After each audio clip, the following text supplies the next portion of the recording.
We are all people. We go to work and we have a lot of work to do, and we are focused on our tasks. In the collaboration equation, I say that individuals work in teams to create value. And one of my fears about that statement is always that people will be so focused on the value that they're not focused on the individuals in the teams. And you as an individual are so focused on value most of the time, trying to complete this task or that task or just leave me alone to get my work done, that we tend to ignore the fact that our business is mostly filled with stakeholders needing things, and that work is actually meeting those stakeholder needs. When Tony Ann and I go and work with teams, invariably we find that they don't know their stakeholders. Or if they do, they don't take them seriously. So one of the first things we do is we ask people, let's write down who all your stakeholders are. And every single time as we're working together in the first hours, the first days, we will find many other stakeholders wearing many different hats. And this is important because your stress from your work comes from other people saying, where is the, why don't I have the, why did you do it this way, that kind of thing. And all of that is because we're not managing the relationships in our work. So I've been working on a system, on some software to satisfy this need, but I want to talk to you about it now, just kind of in general. So I made this kind of straw person Miro board thing here. And here we have Jim Benson's hypothetical-ish relationships. And you will see that there are many different kinds of relationships. So if you're using a CRM, it's kind of, I don't even have a good metaphor for how inappropriate it is. So CRMs boil people down to their fiscal value. You know, kind of like, you know, what is the dollar value of the chemical components in your body if I should melt you down kind of thing. That's just not appropriate for when you're dealing with other human beings. So these people are your customers, they're your colleagues, they're your friends, they're your family, they're your business partners, they're leadership, what have you. I just figured out I didn't put leadership on here because I don't have any. So that was an oversight. Let's just assume that one of these says leadership. But people have different roles in your life, and that means that they have different value needs from you, and you end up making different promises to them. So even if we have like a really great Kanban and we're limiting our WIP, like right now I'm limiting my WIP to writing this post and creating the video that goes with this post.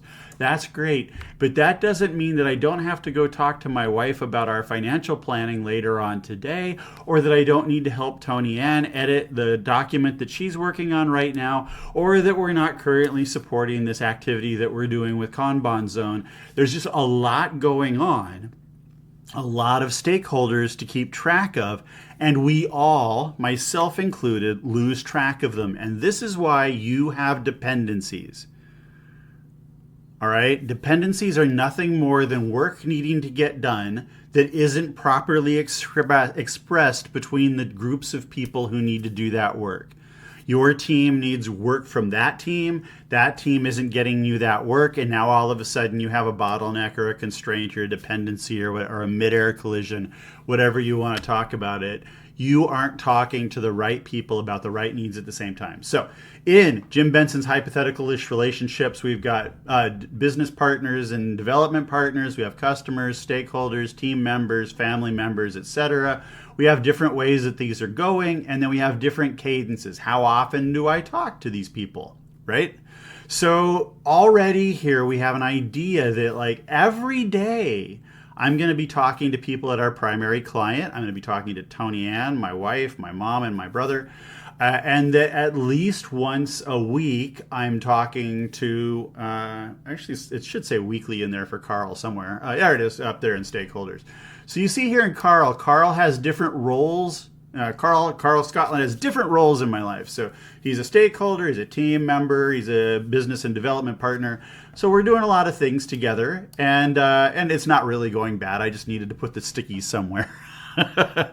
But I need to talk to him pretty much every day about, or weekly about these things, and then monthly about these other things, right?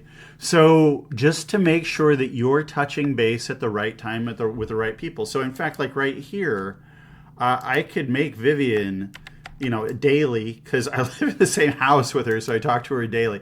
But weekly, we get together and talk about finances. So there you go. So now we've got Vivian up there in kind of her two roles in family there, or we might even move her over to support for that case.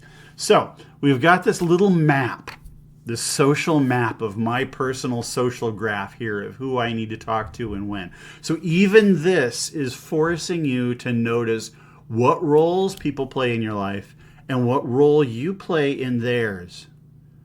Okay? That's not the way we usually think about work. So now over here, all right, so here we have the blow up of my stakeholder list, right? So over here we had the stakeholders, John and Carl, and major client corporation of unknown name. So now I need to talk to these people.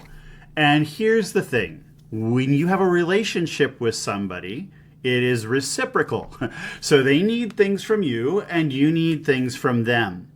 And if you don't have that reciprocal relationship, then it is a one-sided relationship, which is generally usurious. Now, if it's in the case of client that has asked you to provide a thing and they're going to give you money, still a two-sided relationship, because giving you money is their part of the event, right?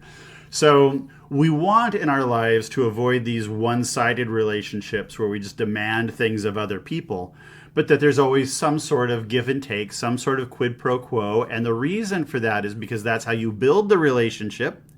It's not based on taking, but it's based on giving and receiving.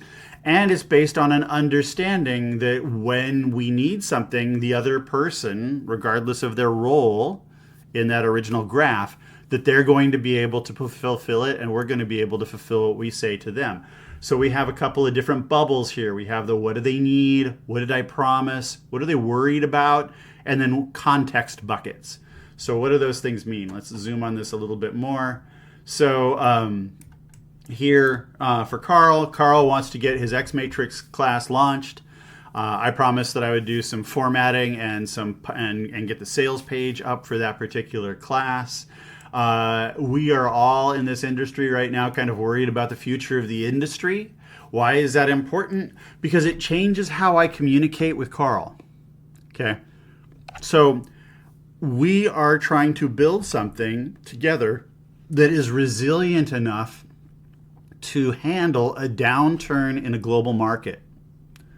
That's very different than what I would have done with Carl a year ago, where I would have just been like, people are buying classes hand over fist, so I'll just go ahead and finish this class, right? So you need to understand the context, what the person is concerned about, what they're, because this is a value need over here. Let's go over this. This is a value need that is kind of CRM-y. This is the product that they need out of you. This is the format in which you have promised that product.